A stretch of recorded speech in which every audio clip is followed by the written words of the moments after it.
রাত ঠিক 2টা, আপনি স্ক্রল করছেন, ফোনের নীল আলোটা আপনার চোখে বিচ্ছে, কিন্তু ঘুম নেই। কেন জানেন? কারণ আপনার ভেতরে একটা অস্থিরতা আছে। আপনি জানেন কাল সকাল 9টায় সেই একই একঘেয়ে জীবন আপনাকে গিলে খাবে। সেই একই বাসের ভিড়, বসের ঝাড়ি, আর মাস শেষে পকেটে পড়ে থাকা কয়েকটা খুচরো টাকা। আচ্ছা, কখনো ভেবেছেন যাদের আমরা সফল বলি, তারা যখন ভোর 5টায় দিন শুরু করে, তারা কি শুধু কাজ করার জন্য ওঠে, নাকি তারা এমন কিছু জানে যা আপনি জানেন না?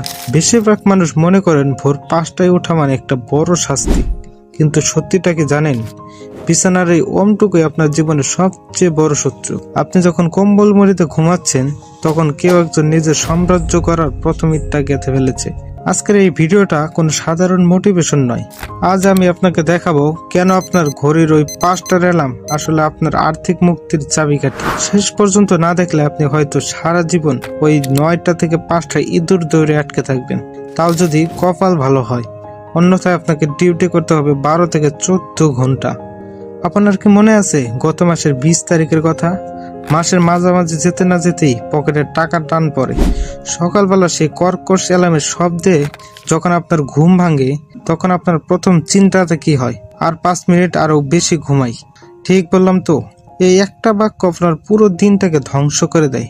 আপনি তাড়াহুড়া করে তৈরি হন, আধা পর রুটি মুখে দিয়ে দৌড়ান বাসের পেছনে।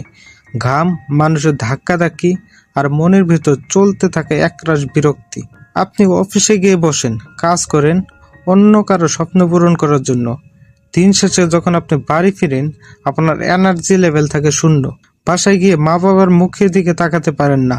তাদের চোখের ওই প্রত্যাশা আপনার কাছে বোঝা মনে হয়। টাকা